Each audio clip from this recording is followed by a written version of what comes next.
Korean സുഹൃത്തിന്റെ മരണത്തിൽ മനംനൊന്ത് ചോറ്റാനിക്കരയിൽ +1 വിദ്യാർത്ഥിനി ജീവനൊടുക്കിയ സംഭവം എല്ലാവരും അറിഞ്ഞു കാണും. കഴിഞ്ഞ ദിവസം കേരളത്തെ നൊമ്പരപ്പെടുത്തിയ വാർത്തകളിലൊന്നായിരുന്നു അത്. ദക്ഷിണ കൊറിയ ലോകത്തിലെ എല്ലാം തികഞ്ഞൊരു സ്വപ്ന ലോകമാണെന്നാണ് കേരളത്തിലെ കൗമാര തലമുറയുടെ വിശ്വാസം.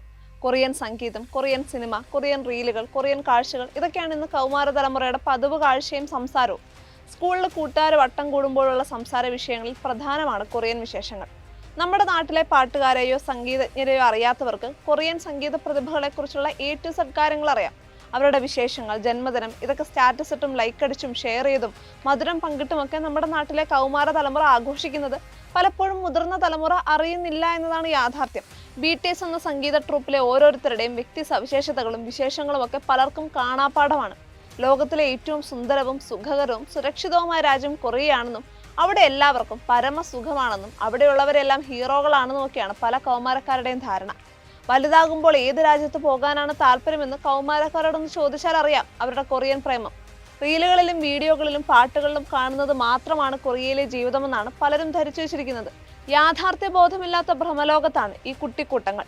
കൗമാര തലമുറയിലെ കൊറിയൻ ഭ്രമത്തിന്റെ ദുരന്ത മുഖങ്ങളിലൊന്നാണ് കഴിഞ്ഞ ദിവസം ചോറ്റാനിക്കരയിൽ കണ്ടത്. ഇൻസ്റ്റഗ്രാമിൽ പരിചയപ്പെട്ട കൊറിയൻ സുഹൃത്ത് മരിച്ചതുകൊണ്ട് താൻ ജീവൻ ഒടുക്കുന്നു എന്ന് കത്തെഴുതി വെച്ചിട്ടാണ് രാവിലെ സ്കൂളിലേക്ക് പുറപ്പെട്ട ആദിത്യ എന്ന പെൺകുട്ടി വീടിനടുത്തുള്ള പാറമടയിലേക്ക് പോയി ജീവിതം അവസാനിപ്പിച്ചത്. സോഷ്യൽ മീഡിയയിൽ പരിചയപ്പെട്ടെന്ന് പറയുന്ന വ്യക്തി ഒറിജിനൽ കൊറിയക്കാരനാണോ അതോ കൗമാരക്കാരുടെ കൊറിയൻ ഭ്രമം മുതലാക്കി ആരെങ്കിലും ഫേക്ക് ID ഉണ്ടാക്കി പെൺകുട്ടിയെ കബളിപ്പിച്ചതാണോ എന്നൊക്കെ അറിയാനിരിക്കുന്നതേ ഉള്ളൂ. പെൺകുട്ടിയുടെ ഫോൺ വിശദമായി പരിശോധിച്ചാൽ മാത്രമേ കൂടുതൽ വിവരങ്ങൾ ലഭിക്കൂവെന്നും പ്രഥമ ദൃഷ്ട്യാ ദുരൂഹതയുണ്ട് എന്നുമാണ് പോലീസ് നൽകുന്ന സൂചന. സംഗീതം ഇഷ്ടപ്പെടുന്നതും ഒരു രാജ്യത്തെ അറിയുന്നതും ഒന്നും തെറ്റല്ല. പക്ഷെ റീലുകളല്ല ജീവിതമെന്ന് നമ്മുടെ കൗമാര തലമുറ തിരിച്ചറിയേണ്ട സമയം അതിക്രമിച്ചിരിക്കുന്നു. സോഷ്യൽ മീഡിയയിൽ വരുന്നതെല്ലാം സത്യമാണെന്നും അത് മാത്രമാണ് യാഥാർത്ഥ്യമെന്നുമുള്ള തെറ്റിദ്ധാരണകളും തിരുത്തപ്പെടേണ്ടതുണ്ട്. ബോധവൽക്കരണം ശക്തമായി നടക്കേണ്ട മേഖലകളിൽ ഒന്നാണിത്.